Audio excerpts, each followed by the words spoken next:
I'm an engineer at LinkedIn, have been for the last couple of years. I work out of the New York office, which is much smaller than the main development office, but we do have a growing team of engineers. From the time I started there, it was about 25, and now we're about 100 out of 1,000 total people in the office. We were located in the Empire State Building in Manhattan, so it's a rather nice place to be located. And we have a few projects that are based out of New York, one of which is content ingestion, which is the system that I'm going to be speaking about today. Because I'm going to be talking about personal information and about the management of that, and that's an area that gets into a lot of regulation and legal requirements. I want to put one little disclaimer, or a few disclaimers up front, which is to say that I'm not a lawyer. I'm not here to speak about all the legal aspects of complying with the regulations. The story that I'm going to tell is going to be about the system, but some details are omitted. So if you're looking at the finer points of regulatory compliance matching up with the story that I'm telling today, there will be some parts that are just sort of glossing over some of the details. And I can answer questions about the system, but I'm not answering in the capacity of speaking about official LinkedIn policy about anything, just to the knowledge that I have. So first, a little bit about LinkedIn. LinkedIn is system for connecting people in a professional capacity, which means that people are giving us their personal information to tell the world about who they are, and we have to be responsible stewards for that information. LinkedIn, we have many members, and actually the majority of those members are located outside the United States. So we have to pay a lot of attention to how we manage that information, not just thinking about United States, but also the markets worldwide. And the reason why it's in particular interesting to be talking about this topic right now is because of GDPR, which is this regulatory framework which applies to the EU. And what the GDPR requires is it has some very specific things that talk about addressing 4 aspects of how we handle the data. So we want to collect only the data that we need, only use it in ways that the member has consented to. We have to be careful about how long we retain that data. We can't retain it longer than we need it for, and we have to be responsible for deleting it when it's requested. So the system I'm going to talk about today is the content ingestion system, which the main service of that system is called Babylonia, and a little bit about how we address each of those 4 aspects of managing personal information. So first, what is content ingestion? It's perhaps easiest to explain what Babylonia does by giving an example of how it is in action. So for example, let's say you are on LinkedIn and you want to share a link with your network. So you'll paste the URL into the update box. And behind the scenes, Babylonia will get that URL, will figure out, is that a direct link to a page, or is it some kind of short link or redirect, and figure out which page it actually leads to. And we'll download a copy of that page and examine the contents of that page and extract certain information from it, like what's the URL, so what's the final resolved URL, the canonical URL for that page, what's the title on that page, what's the thumbnail image that best represents that page. And this information will be used by various parts of the LinkedIn system where you want to present this link and not just show it as a URL with an underline, but actually show a thumbnail image, a title, a nice clickable link. So what content ingestion does, what Babylonia does, is it extracts this information from web pages, and it serves as a source of truth for all of this third-party content. So all the URLs that are being shared throughout the ecosystem of the LinkedIn platform end up with their metadata residing in Babylonia. And this serves not only as a service that all the front ends that want to display the panels that we just saw, but also on a back end there are downstream services that will consume this information and will extract things from it, like companies being mentioned in the news, or other members being mentioned in the news, or just simply to understand what is this page about, and perhaps who else among the LinkedIn members might be interested in seeing a link to this page. Now, I mentioned that Babylonia is primarily used for third-party information, but personal information, the information that LinkedIn has from the members, is what we call first-party information. So how does PII, this personally identified information, get into Babylonia in the first place? So here's a possible scenario, one of many, where PII gets into Babylonia. So let's say we're looking at a member's public profile page. So this page is public, but it contains identifiable information about the member. And I could, for example, take the URL for this page and share it as an update to people in my network. So then I'll get this pop-up panel, just like this, which now has a name and a title and a picture, which is the personally identifiable information, not of me, but of the person whose page I'm now sharing. And so this, along with other areas where a member's information is exposed, this information will also get ingested into Babylonia. So now what happens if the member whose page I've shared closes their account? So now we have an obligation to delete all the data associated with their account. So we'll, for example, take down the public profile page. We'll delete their various posts that they've made and articles that they've published. But Babylonia has to delete the copy that it has as well. So the challenge that Babylonia needs to address is when a member closes their account. That's the use case that I'll talk about. There are other use cases where data also needs to be deleted, but we'll talk about that as representing a typical use case. Babylonia needs to identify the data that needs to be deleted, and delete it not only from Babylonia, but make sure that it gets deleted from all of the systems that are downstream from Babylonia, like the ones looking for member mentions, company mentions, relevance algorithms, things like that. So let's look at the Babylonia system. You have Babylonia. Babylonia connects to a database, which is now Espresso, thanks to yesterday's talk. Any updates or inserts into the Espresso database get reflected in data change events, which come out as Brooklyn events. And there's an offline version of the Espresso database, which is basically a snapshot of all the records in the database, which show up as HDFS files that can be consumed by Hadoop jobs and things like that.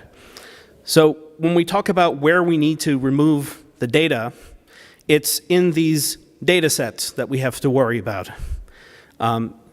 This Espresso HDFS are two kinds of data sets that we have, and there are lots of other kinds of data sets that that reside within LinkedIn.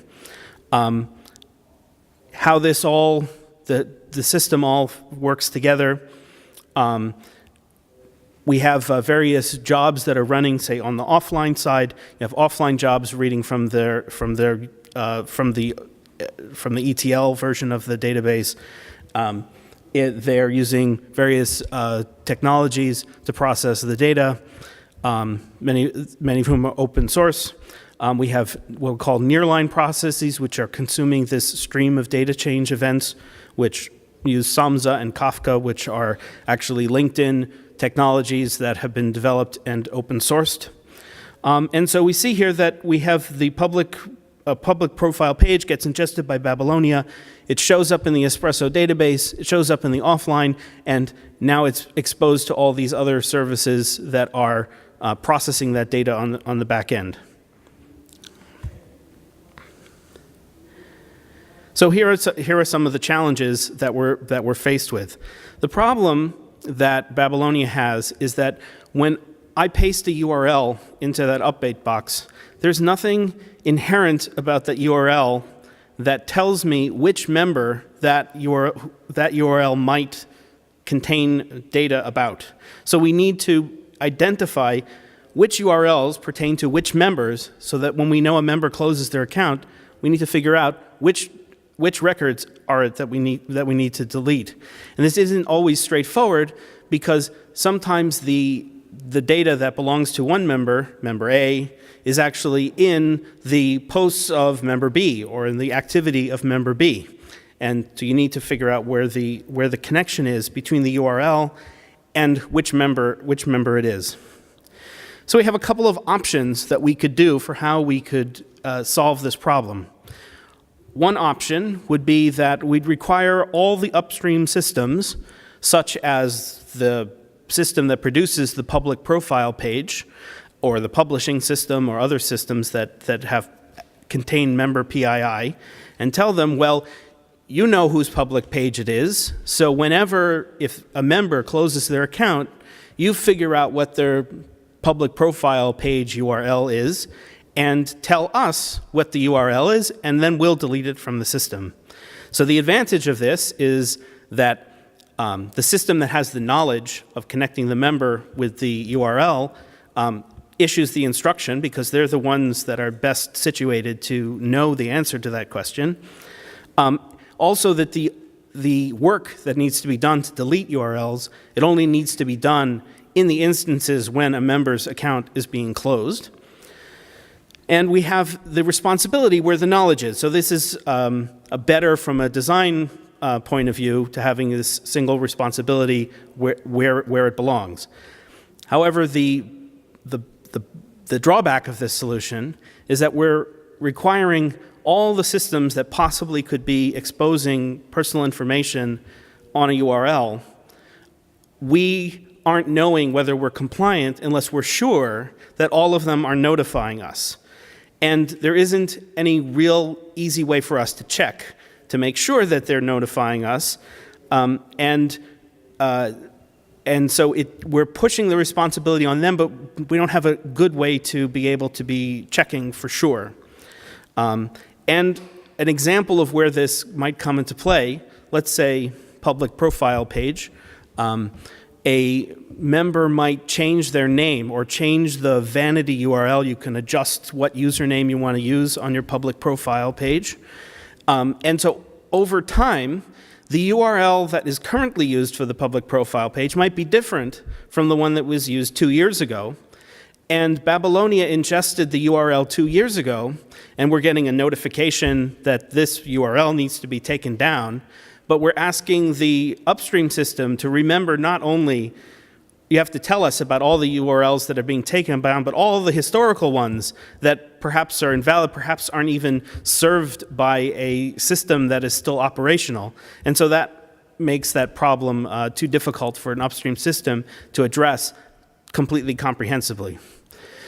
So we look at an option that's perhaps more comprehensive, is we'll identify all the first-party URLs that are in Babylonia, and we can do this based on the URL, like if it's something linkedin.com or some other domain name that is controlled by LinkedIn. We'll just make a list of all of those, and we'll periodically attempt to fetch those URLs. And since the upstream system, like the public profile, they'll take the page down. So if we go to fetch the page, we'll see the page is down, and we'll know if the page is down, that means it's not there anymore. If it's not there anymore, we need to purge it from our system and notify everyone downstream from us to purge it from the system. So this is, the advantage of this is that there's very simple logic. Fetch every page, simple response. We don't need to require a lot of extra work from every upstream system. It kind of can work very broadly with very minimal work from the upstream systems. But the downside is that this means that within a reasonable time frame that you're allowed to retain the data, we have to make sure that we catch every first-party URL that's in Babylonia, and there are a lot of them. And to sustain this solution, it means that we have to continuously do this, where most of the time, most of the URLs are still there, and so there isn't any additional work that we need to do. We're doing a lot of work to handle the small number of cases where a member has actually already closed their account. So another possibility is we could just ban first-party URLs from Babylonia. We could just say, well, if somebody wants to share a public profile page, we'll say that's a first-party URL. If you want to make a panel with the thumbnail and the title and a clickable link, upstream system, UI people, that's your problem. You're going to have to talk to the public profile paper. We're not going to ingest it into our system because we want to make sure that we have no personal information in our system. So this is perhaps the easiest solution from our standpoint, because we, by banning all personal information, complying with the requirement to delete personal information becomes trivial. On the other hand, the disadvantage is that it's been established that a lot of these upstream systems who are given a URL, and let's say that URL isn't the public profile page, maybe it's a bit.ly link that redirects to the public profile page, they don't easily know up front what's going to be first party and third party, and so it's very convenient for them to use Babylonia to unwind those URLs to find what it redirects to, and a uniform way for them to get that information that they need to produce that preview. So it's going to harm the user experience to make Babylonia not work for those use cases, and it's perhaps even going to do it in a slightly embarrassing way, which is that the user experience for sharing LinkedIn content on LinkedIn has the poor experience. So we decided that we would pick a blended approach of all of these options, because we need to have something that is comprehensive, and we need to also be able to handle the first-party information. So we try to make use of where we can to have the upstream system notify us, and where we can't, we get into slightly perhaps worse solutions from an implementation standpoint, but together they all cover the whole area that we need to cover. So we have this bit of this categorization that happens when a URL comes to Babylonia to be ingested. First, we decide whether it's first party or third party. If it's first party, we first need to check to see whether it meets certain minimal requirements for us to be able to ingest it. So what's a minimal requirement, for example? Like I said, if we're going to pull the page, if the page is not there, then we know that the page has been taken down. Now, there are some services at LinkedIn that their default behavior, if you give them a URL for a page that doesn't exist, is to redirect you to some other page.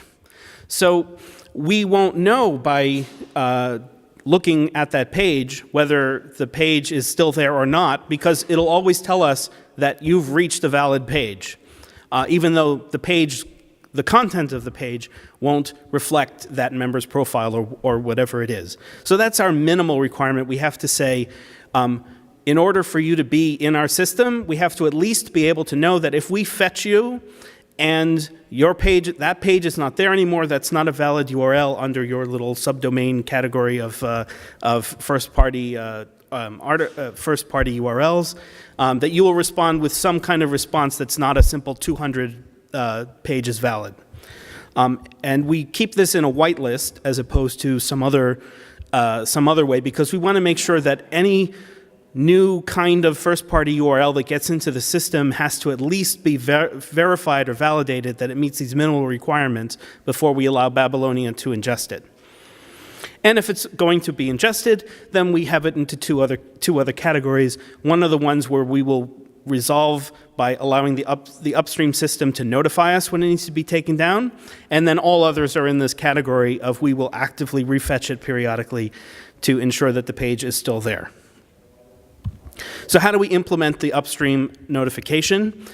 There's an announcement that happens that the member has closed their account. Each one of the upstream systems gets that announcement and then removes their pages. And as part of removing their content and therefore invalidating those pages, they need to send us a message that tells us that that URL is no longer valid. We use Kafka, which I mentioned because it's one of the systems that is available open source that LinkedIn has developed. So Babylonia consumes that message and will delete the content. For the active refetching part of it, the way we implement that is we have a table that we keep in the database where every time there's first it has to be populated already with all the first-party URLs, but in general, when a new URL comes in, if it falls in that category of a whitelisted URL that has to be actively refetched, we put it into this table for the URLs that we need to refetch. This table eventually ends up in the offline HDFS copy of the database. And we run an offline job periodically that will pull out of this table all of the URLs that need to be refetched now, so some subset of them. And we'll turn that into a source for a Kafka push job, which will generate a bunch of streams of messages that are requests to refetch the page. And we have a refetch process, which is running in Samza, which will actually pull the page and update the database saying that, yes, the page has been verified, it's still there. And if it isn't still there, it'll generate a message that will tell us that we need to purge that page. And for option number 3 is a whitelist, where this is simply as I described before, we only allow the ones, first-party URLs that meet our minimal requirements. So how do we actually handle not just the purging of the data, but also in the offline and everything that goes from the offline? So the challenge of the Espresso dataset is, and this perhaps is in general about Espresso datasets where there might be PII stored in them, is it's a NoSQL database, which means it's not necessarily efficient to run a query when the query is not based off of the key. And the data is stored in Avro format, so is sort of this blob document with hierarchical nested fields. And one of the fields might not be the member's identifier or something that is the URL's identifier. And so we might really have to search through all the records in the Espresso table to find the record that contains the information that we need to delete. And in addition to this, the Espresso database, which is at least an online store which you can issue a delete to a particular row if you know which row it is. The offline dataset, which is a snapshot of all the same data, is in files where somewhere in the middle of the file might be a record that you need to delete. And it's not as simple to just take a file and remove content from the middle of a file. So how are we going to address both the problem of identifying which records have the PII that needs to be deleted, and also how do we deal with the fact that you can't directly go to that record, and it might be not so simple to remove that specific record from the table, even if you know exactly which one it is. So the way we address that is partly through a system called Warehouse. And I mentioned this system in particular because it is open sourced from LinkedIn. And what Warehouse does is every table, including our tables, has a representation in Warehouse where the owner of the table has gone into all the fields, and Warehouse will show you all the fields that are in the table. And we've annotated the fields that could contain sensitive information, either member PII or other things identifiers that we would want to know about, references to other tables, to the member table, to other tables. And we annotate all the information for all the fields. So this becomes a way of knowing in a kind of globally discoverable way for every record, even if I don't know, even if our field names are not all the same, I call it resolved URL, another person calls it URL, another one calls it normalized URL. We all tag it, however, with a tag that tells us that this is a ingested content URL, and now this becomes visible to everyone, metadata about the field. Now, where this becomes even more powerful, not just that we know what's in our table, but the systems that derive data from our data use something called DALI, which is an interface for accessing these data sets. And by making a call to DALI, you can access sort of a data set, a transformed data set in the form of a virtual data set. And what it does is, it's not just like doing a select on the table, but along with the data that you select from the table, it also carries over the metadata from warehouse, the tags on the field, so that if I want to say select a field and it's called member identifier, and I want to call it member ID, and in my table, and it's a new table that I'm creating, DALI will pull that metadata through so that the new field will continue to contain the same tags as the field that it comes from. So now, if I know that I need to clean up some data, I can handle the cleanup on the derived table just by looking at the metadata tags that have been carried through. Finally, one way to control the spread of the PII is to implement simply access control lists, so that the only systems that are allowed to access your data are ones that have already been certified, or we have in place the necessary controls that they will also manage the PII properly. This may be that they have their own ability to purge the data, or simply that their system is set up to not retain data for a long time, so that the data will expire naturally by itself. So between these three ways of keeping track of the information, we're able to track the data through the system. We tag the fields in our system. Other downstream systems read through DALI, so the data is also tracked in their system. So great. We now know perhaps where to look for the personal information that we need to delete, but how do we actually delete it? This hasn't solved the problem of removing a record from the middle of a file, for example. So for that, we use another solution called Gobblin, which is also open sourced. So this is also available for others to use. And this is a framework for transforming large data sets. So what Gobblin does is, Gobblin is given a set of instructions, and one of the things it will do is, let's say, when members delete their accounts, or in the case of ours, when there's a set of URLs to be removed. So let's say we'll remove it from the live Espresso database, because we have the knowledge of how to take a URL and find it in our Espresso database. But we'll then give that URL to Apache Gobblin, and it'll compile a list of URLs that need to be removed.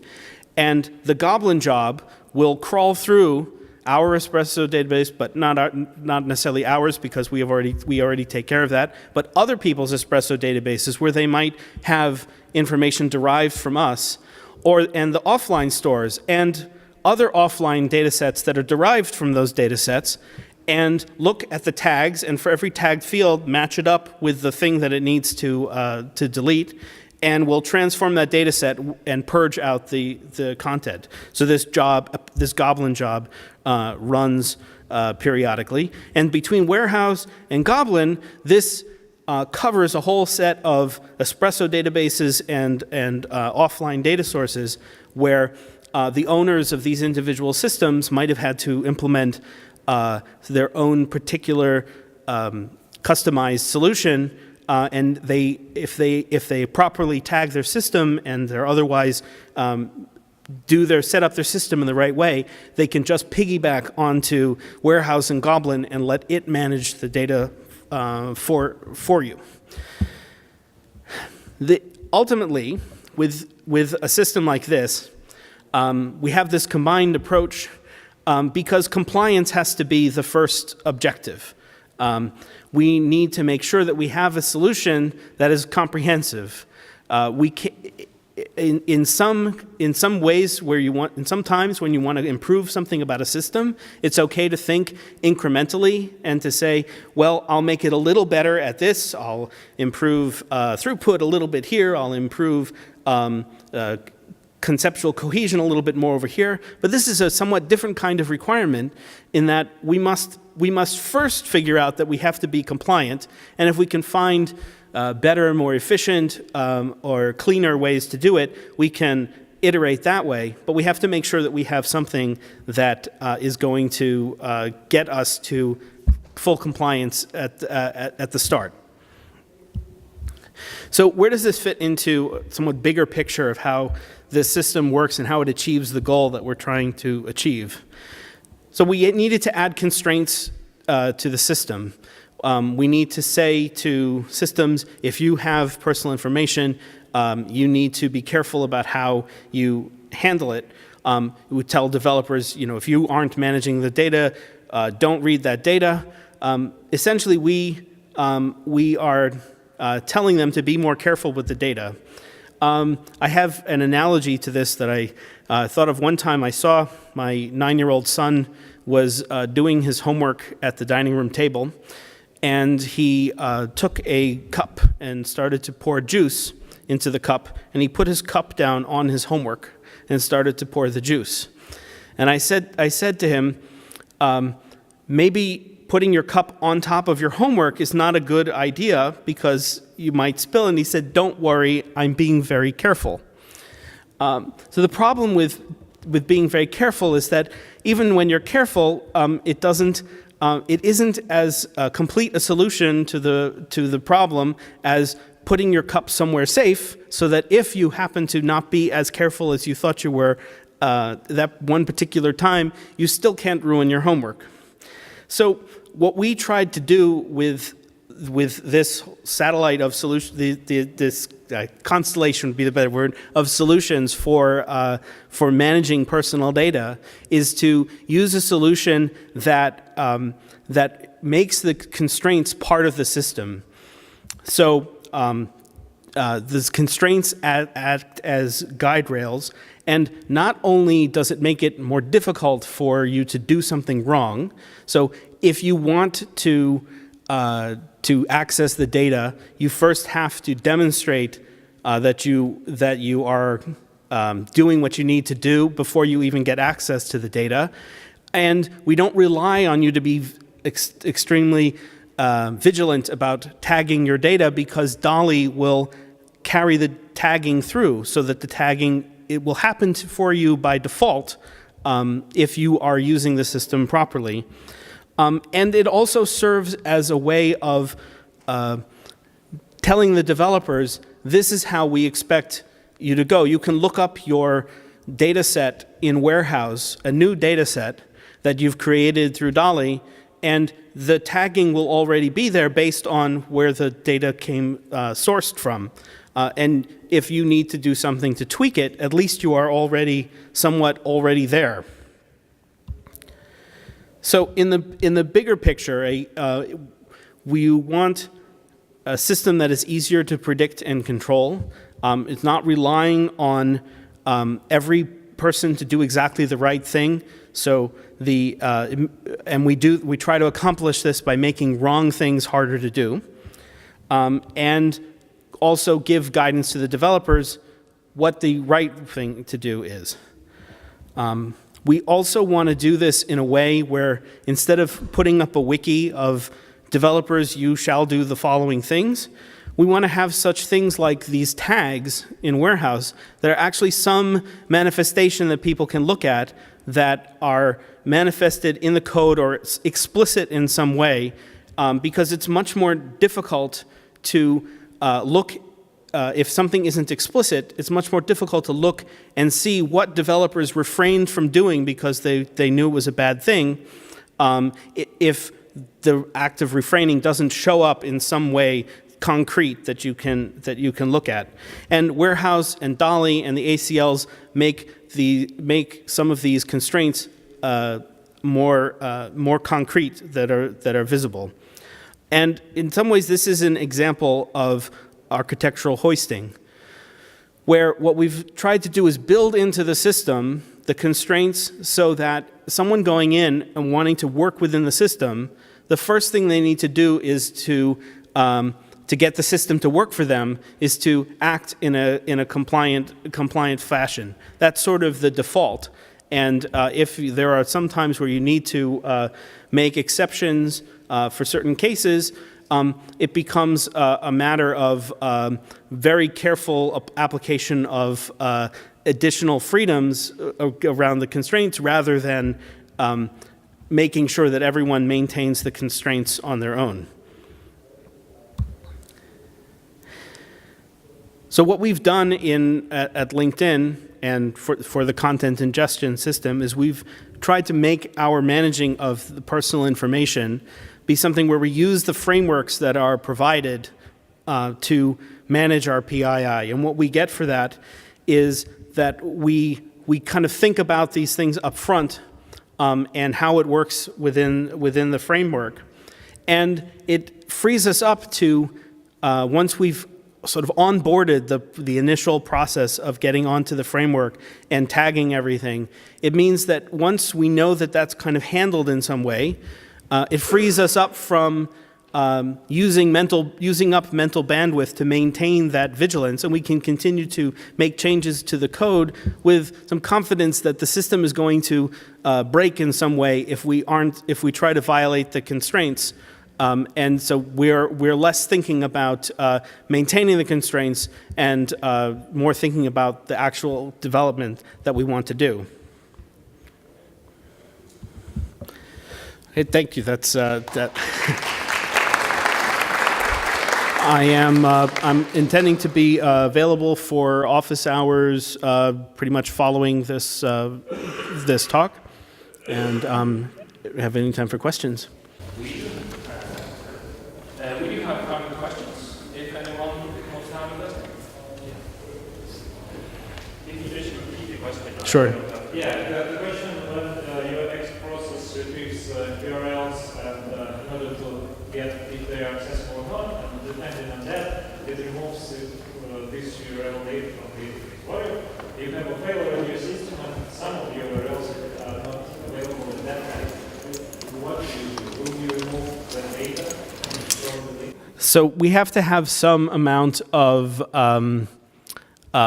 could call it debouncing or some kind of repetitively it's not there. If it's really not there, then if you ask it many times at different times, it will continue to not be there. If it's a transient flaw in the system, then it will come back. And so we try to, we have a certain amount of time before we must make sure that we delete the data. So we use that time to check several times before we act on it. Good. Yes, sir. When you were building the constraints to the system, was that something you were considering when you were working on the GDPR stuff, or was it something that was done separately? Oh yes, the question is, was this building the constraints into the system, was this something that was done specifically for GDPR, or was something that was done previously? So when you were designing the GDPR solution, were you building constraints, like, did you have those in mind, like when you were building these solutions, for example, well, when we do this, we're going to have some features built in, or this is like, oh, we should do this also? So I'll say that I won't answer specifically about GDPR, but I'd say that there was a time when the solution for managing personal information was a less unified solution, and we at one point needed to onboard into a more shared solution, like Warehouse, because Warehouse didn't exist when I first arrived at LinkedIn. So things like that have been added over time. So you mentioned a component where you said that developers have to put where the PII data is within the data warehouse. Mm-hmm. What were some of the ways you have to get developers to do that? Because it's only as valuable as people putting the data in. Some of the challenges we've seen is people actually doing that work. Because Yes. you don't have it, then you So the question is, how did we get developers? So it's one thing to say you have to put metadata into warehouse. How do you get developers to do it and make sure that they've actually done it? I didn't mention, because it's somewhat more of a perhaps an administrative way, but one of the ways that we do things at LinkedIn is through something called a horizontal initiative. And so for certain kinds of things, everyone needs to upgrade from that thing to this thing. We will issue tickets to across the board all the affected systems, and they need to do certain things in order to close those tickets. And so in the case of Warehouse, at some point, the owner of every data set got a horizontal initiative ticket to tag everything in their database and check it off. And if they didn't do that, if they just ignored it, that ticket wouldn't close itself, and somebody would eventually come chasing down and say, okay, all of you people haven't done what you need to do yet.